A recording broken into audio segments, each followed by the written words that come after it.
Ho, ho, ho. It's Hohoe and Heaux. For those of you who celebrate these times, they say, Merry Christmas. Today I'm going to quickly push a subject I've been meaning to discuss. Well, since my partner is not here to discuss with me, that I was going to deliver in my usual audio recording, and that is the subject of the trouble with bisexuals and the trouble with bisexuality as it relates to not queer but actual lesbians who don't seem to appreciate bisexuality, and I tend to agree with them. So what prompted me to do this, I had already planned on doing this, but just reading through comments on a post in social media, it prompted me to do this right away because it's just so fresh and raw. And a lesbian identified person, she wrote something that just was so touching that I felt I had to share it. So I will give her credit. Let me find her. This is from one named Gem Z. I don't know who she is. It's just someone, but I'm going to credit her with writing this because it's just good. It's good to read and to learn from the perspective of an actual lesbian and not a wannabe. So, Gem Z, it's Jemzee, says that in quotes, trans men can be lesbians / lesbians can be attracted to trans men, in quotes, makes me so tired as a trans masculine lesbian. It ignores a lot of history that we should respect, and that's my aside here. People tend to forget history. So let's continue. It ignores a lot of history that we should respect and the culture evolution that has grown since any GNC AFAB person was lumped under lesbian. Trans men are simply men. Men are excluded from lesbianism.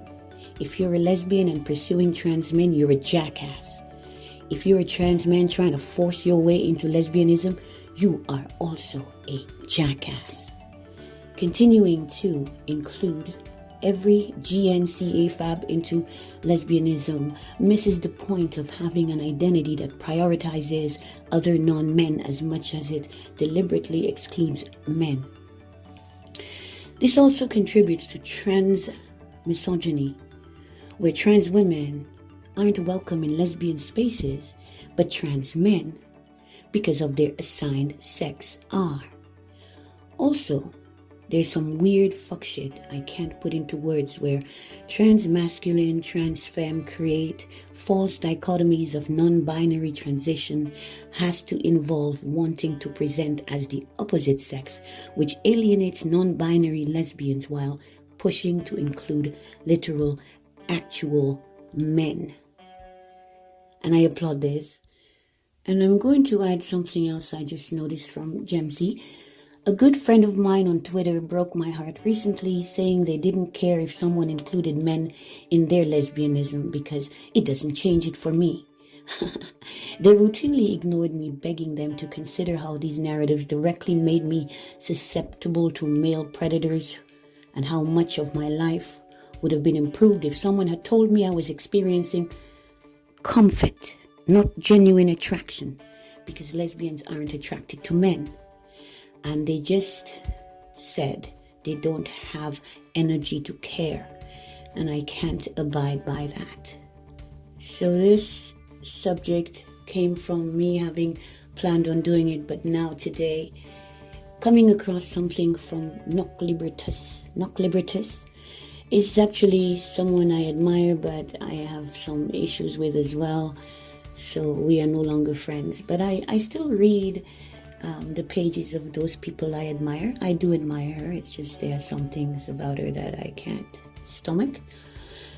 And it started from her post that reads, "Not accepting any more requests due to the high level of hyper-inclusionist lesbophobes posting conversion therapy rhetoric about lesbians being into men. If you think lesbians can be attracted to men in any capacity, silently block me. Don't react, don't message me, just go. I don't need the reminder that such horrible people exist." They muddy the waters and cause problems, so the trouble with bisexuals, male and female according to the lesbians. Gay men don't give a fuck, but lesbians do. You see, like again, men. And that's what separates men from women, because when it comes to many different subjects, gay men just don't give a fuck. They just gonna fuck just because, right? They have the desire, they have the tools, they got a hard dick and they got their drugs and the alcohol in them, and they just gonna fuck whatever. But lesbians, they're a bit more discerning. So I knew that in the beginning when my partners and friends were transitioning initially, and I had not known anything about it until they were already in the middle of going through the motions. They're taking their hormones, injecting themselves with their steroids and doing various, maybe cutting off their breasts and all of that. That to me is very violent, and it just seems like a self-loathing, and to me, it's not natural. That's just my opinion. And I don't identify as lesbian, I identify as queer. And at this moment, I'm not anything. I don't have any labels except because I have been largely, I wouldn't even say asexual. I just remain without a label at this moment. But one of the people wrote that trans men's partners IDing as lesbians is problematic, especially as it's commonplace and it's ridiculous and disappointing. And I have to agree with that, because at the time when I was involved with what I thought was it was a dyke. I was involved with a dyke, and then I was with another dyke that I thought was a lesbian. So 3 of them that I had been involved with, dating and in partnership. Shortly after, they jumped on the trans bandwagon and were transitioning. They were going from as I knew them, they're assigned at birth gender female, lesbian identified or dyke identified, and they were becoming trans men. And I remember I had a very strong reaction to that. I didn't embrace it. Although now I say, people will do what they want to do, and I don't have the power to do anything but to support them if it's something that makes them happy. I can still not agree with it. So many of the lesbians didn't accept the trans men and women, but more and more it started to happen. So I remember being at a bathhouse, a big event for women identified, lesbians, and I guess bisexuals are included in there. And there was a trans woman. She had just started transitioning. In fact, she looked like a man wearing a wig and, just looked like a man. And I recall at the time, I didn't care. I just felt bad for her because she seemed to have been someone who had always been excluded, and she didn't look comfortable in her skin. But I thought she probably had never felt comfortable in her life, whether she was male or female identified. And I am very big-hearted, and I tend to sometimes want to include people based on my emotions and me and my empathy. So I had no problem with her being there. But at the same time, I didn't really want to hang out with her because I was there with my group. And I realized the queer community can be very cliquish in that regard. But it was like, it was the bathhouse, and we were taking over the men's bathhouse on that night, because it's usually men the bathhouse is theirs, and we just wanted a place to party with all the amenities, and so the guys were thrown out for that night. Or it was a weekend, I guess, and or whatever, how many several days, and we were there, we took over. And the women do things so differently from the men. But at the pool where there was the trans woman, and she made me feel uncomfortable because I just felt it was a man. I did not, because I accepted her as a woman identified trans person, but most of the others didn't. And I remember feeling very bad for her. But that was then. Since this time, I noticed the community has been accepting, more and more accepting of the trans men and women, but it seems as though the lesbians and dykes who become trans men are more accepted by lesbians than men who identify, or formerly identified males who are now trans women. Lesbians and dyke don't seem to go for that very, very much. But from my own experience with having lived with somebody who wants so badly to be, and I sometimes identifies as trans woman, they were born male and live as a man for like most of the time, but when they're around me, they allow themselves to be feminized and just enjoy being in that role and that persona. But that's because I accept them and I don't judge them, and I try to help them because I see how happy they are. But most people, because they kind of still have that appearance of a man somehow, many people make fun of them, people, let's say, many people who don't like being made fun of, and I'm gonna suck again because a lot of the big girls don't like me, but it's the very big girls who don't like me who will laugh at the man, the person, or the people identifying as trans women. I embrace them. I embrace the trans people because they are not nasty to me. They are not mean to me. I don't know what they're saying behind my back, and I don't really care. But when I interact with them, they're always respectful, and so I embrace them. The people I tend to talk about are the people who have done and said nasty things about me or about others. And I know there are trans people who are as nasty as they want to be. But thankfully, I'm not crossing paths with them. I'm not in their sphere. So when I was heavily in the queer community, I recall having had friends. Some identified as dykes, some identified as lesbians, and some didn't identify at all. In fact, there were several, as I recall, who looked like what you would consider classic lesbian by their style of dress and appearance, their haircut, that uniform lesbian look. And I was including one of them was my girlfriend at the time, but she confided in me. I discovered that she was white, she was Caucasian. She worked at a restaurant, an Italian restaurant, and there was a black man who worked as a chef, a cook, whatever he was.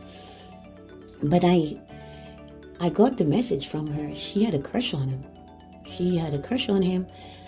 And because she cheated on me with a woman, I wouldn't be surprised if she cheated on me with a man. But if you were to see her, you would think, wow. Because she it's funny because she called me male identified once. But, I put my own meaning to things. She looks like a man. In fact, she's been mistaken for a man many times. To me, you can't get more male identified than that. But I know, everything is upside down, inside out. The way their spellings and their word meanings are casting spells. That's another story. So I kind of got the impression that, some people are just horny and they'll fuck anything. Even if they say they're lesbians into women and they try to shame you, because you are supposedly a femme, and therefore femme are usually male identified, because femme is trying to catch the attention of male gaze. But the funny thing about that is dykes are the ones, when I was in that community, it was the butch identified, now called studs. They were the ones who were pushing us, who were ambiguous, who were like androgynous. I love androgyny, but I was really pushed to be femme. In fact, I was only feminizing for domination, to dress the part as a domina. Men love that. That was my work. And I took it to the stage when I performed. I wore my dom garb. I wore my domination outfit. But that was the extent of it. Otherwise, I like to be in short skirts, big boots, and tights, or shorts and big boots. I wore tights long before tights were a big thing as they are today, where everyone wears tights. I wasn't dressing for men. I was around dykes and lesbians and gay men. I was not dressing for men. I was dressing for my comfort, and I am happy that being involved with a dyke or lesbian caused me to be able to be comfortable in a short skirt or short shorts, as opposed to me being alone on the street and harassed by men because of how I'm dressed. I never was hassled for my style of dress by anyone in the queer community. So I really appreciated that freedom. I became aware of another friend of mine. She was another Caucasian woman. And if you were to see her again, she a lot of them can pass for a guy, and they don't have to do much. And I was very shocked to learn that a very well-known guy in the community, he's not in the queer community, but he's in the arts community, and they intersect. And this guy has a reputation for having fucked a whole bunch of these women who identify as lesbians and dykes. So here's another thing that's problematic, because I happen to know that what I'll call the purity lesbians, they consider themselves to be gatekeepers. They would not accept that. It's like a cross-contamination when you are doing your chef work in the kitchen. You have to be mindful of not cross-contaminating. If you're using a cutting board for vegetables, you don't just put some meat on there, or if you're cutting meat on a cutting board, you don't just throw some veggies and then do them in the next order. You have to wash and separate. And I respect that. Because just for the sexual STDs, STIs, sexually transmittable diseases and infections, is a big fear that lesbians have with bisexual women who are rushing off to get the dick and then going back in the pussy and, exchanging bodily fluids with men and women, and, it's a free-for-all, and that's where there are problems. But the bisexuals don't want to hear that. That is not to say that everyone is not practicing safe, but I am. That's here. I read posts. I love to read, and I love to read. Even if you're not my friend, I'll go on your page and I'll read to my heart's content, and I will even share content from the page, which is what I'm doing here. There are predatory males who are in the arts community who prey on those people claiming to be lesbians but have sex on the sly with men. If lesbians knew you were fucking men, I don't think you would be as welcome into the group. So you do it on the down low. As soon as I started to have more keen interest in males again, I no longer had the fear of them that I had in the past. I decided to not mess with dykes anymore. Even if dykes are more open to bisexuality than lesbians are, the ones who identify as lesbians really want nothing to do with men, and you all need to respect that. I'm Domina de la Pie, Mistress Sasha Storm.